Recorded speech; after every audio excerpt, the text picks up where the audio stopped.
My name is Laust. I presently work for Aurora Cannabis and the daughter company zelfs. I also have my own medical cannabis license in Canada. Cannabis is in a very few countries been legalized. Actually, only 2 countries that have recreational cannabis legalized, and that's Uruguay and it's Canada.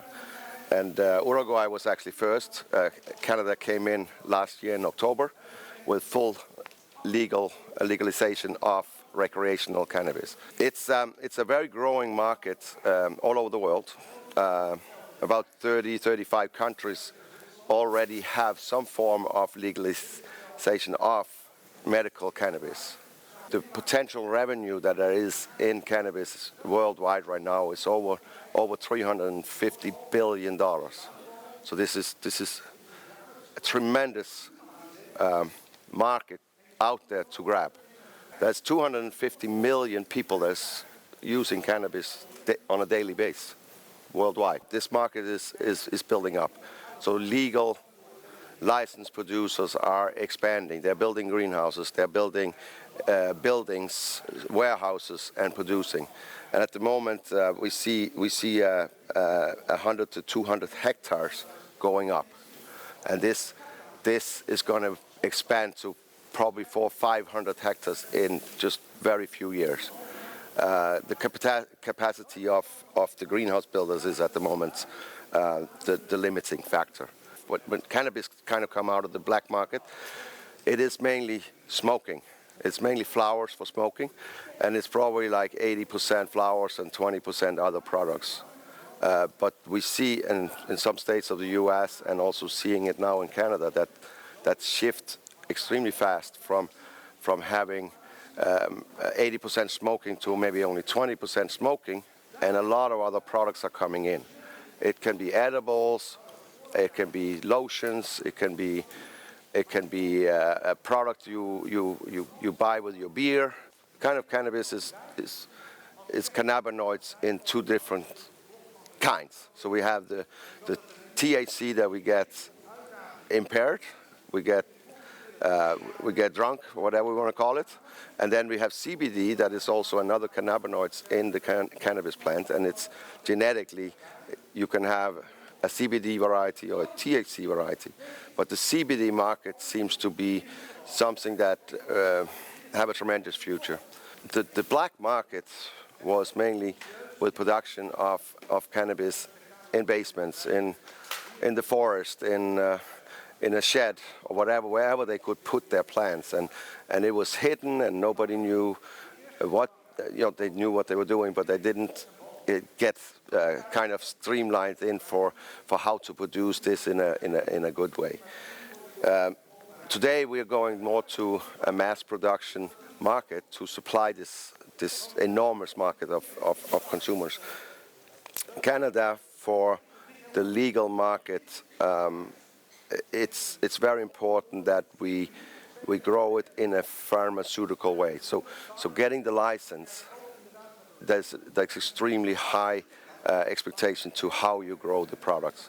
The Canadian licensed producers, they cannot use any pesticides, for example. There's everybody have to be dressed up like you were in a pharmaceutical factory, which we also do in the tomato business at the moment worldwide. But suit up with gloves and boots and hair nets and everything. So we keep it very, very clean as well. When the products are done, there's also independent labs control testing of the products. In these greenhouses, we can produce 6 crops a year, and our budget was supposed to be that we were producing 1 to 2 kilos per square meter per year.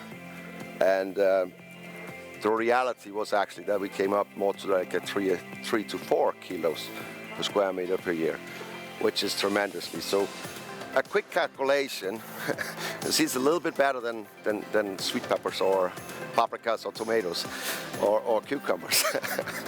And had a revenue or a turnover in the greenhouses of over $10,000 euros per square meter is possible in this product. As growers, I just wanted to go in and say, cannabis is just a plant, and growing it is not much different from growing a tomato plant or a cucumber plant or a pepper plant or a flower plant. We try, at least for our consulting service and in Alps and in Aurora, to grow it data-driven. So we know what's happening with the plant and how it reacts to what we do in the greenhouse. So we are measuring for the plant different things like how much it grows per week, leaf area index, how many leaves we have on the plants, how big the plant is, just to see, just like we would do in a tomato crop, so that we know what kind of speed that we're getting, what we can do with more light or less light. That's very important. Most cases is a process of cloning, so taking cuttings or shoots from a mother plant, clone it, root it, and then put it into a vegetative area. And by vegetative area means that you keep a long day until you have the size of the plant that you require for filling it into your flower area where you will have a short day. So as soon as we hit the 12-hour day-night, the plant will slowly stop grow and then it will flower. So we always go back and say, how big is my flower area? What is my intent? How many plants I want to have in there? Then I can go back and know I need to keep it in my veg area. If I want this kind of a plant or this kind of plant, it's just a couple days extra in the veg area, and we can calculate a plant density that way. Some of the tools that we're using, if we want to keep it short or we want to keep it long, it's a lot.